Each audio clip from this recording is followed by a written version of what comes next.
We begin with that breaking news just moments ago. The House of Representatives passing a critical spending bill, taking one step closer to averting a government shutdown. Lawmakers passing the last-minute agreement by more than a two-thirds vote, with support from both Republicans and almost every Democrat in the House.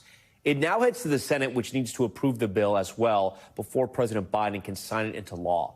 House Speaker Mike Johnson confirming to reporters the bill cleared the House with the blessing of both President-elect Trump and Elon Musk, the two men who torpedoed the original budget spending bill and were not able to push a replacement over the finish line last night. The deal funds the government through March 14th and extends aid to both farmers and those affected by the disasters we've been covering. It does not, however, lift the debt ceiling entirely, which Trump specifically asked Republicans to do. But it does ensure the essential government workers keep getting their paychecks, like the TSA agents expected to process tens of millions of travelers over the next few weeks. As the holiday travel season, that ramps up. The agreement capping off a week of bitter infighting among congressional Republicans. Ryan Nobles, he's live for us tonight on Capitol Hill with the very latest. Ryan, walk through what happened tonight for our viewers. Yeah, this has been a very hectic 48 hours for sure, Tom, and we weren't exactly sure what direction Republicans and Democrats were going to go. But eventually, House Speaker Mike Johnson crafted a bill that mentioned all of those things that you talked about, but specifically removed that provision to allow the debt ceiling to be extended for a certain period of time. That was really the difference between bringing along Democratic support. They were able to get that bill over the finish line in the House with just hours to spare.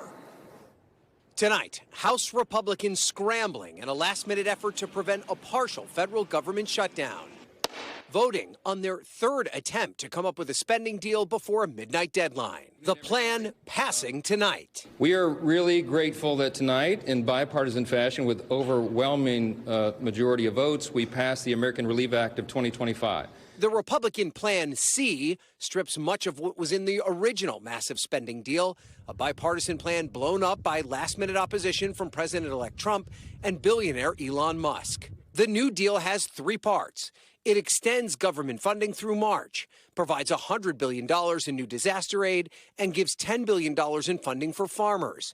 What it does not include are any provisions to raise or suspend the debt ceiling, something Trump insisted on. But it comes after a major setback for President-elect Trump, after 38 Republicans joined virtually every Democrat, killing a slimmed-down GOP spending plan last night after Trump had asked the GOP to support it.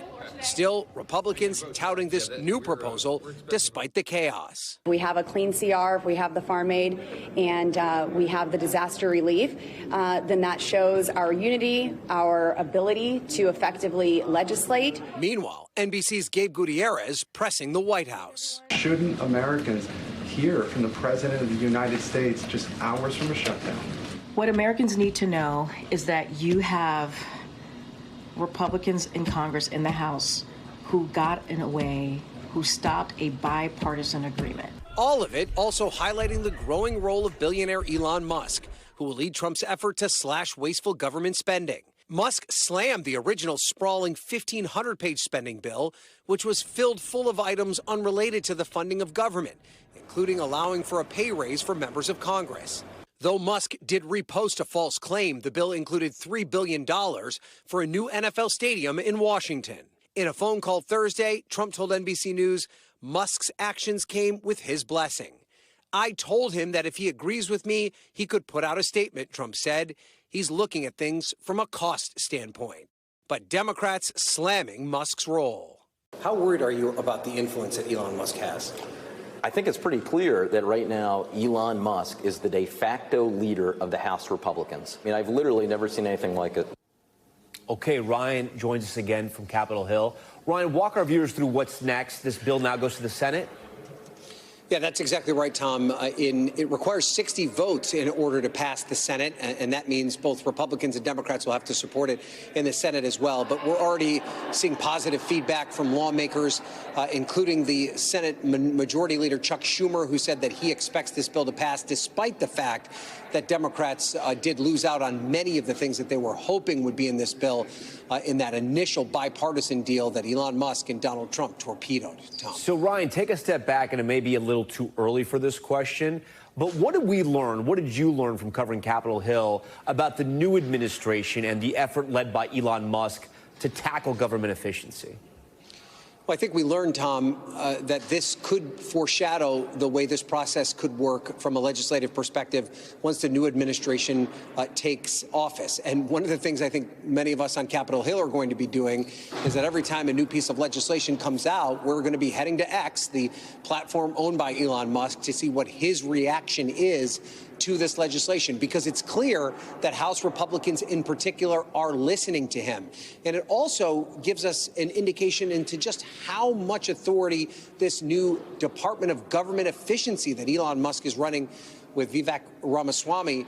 This, of course, is not a real government agency. It has no statutory power, but it's clear that Elon Musk has a direct line to Donald Trump, that the two are working in lockstep.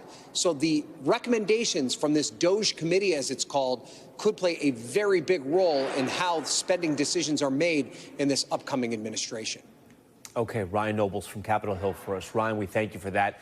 Thanks for watching. Stay updated about breaking news and top stories on the NBC News app or follow us on social media.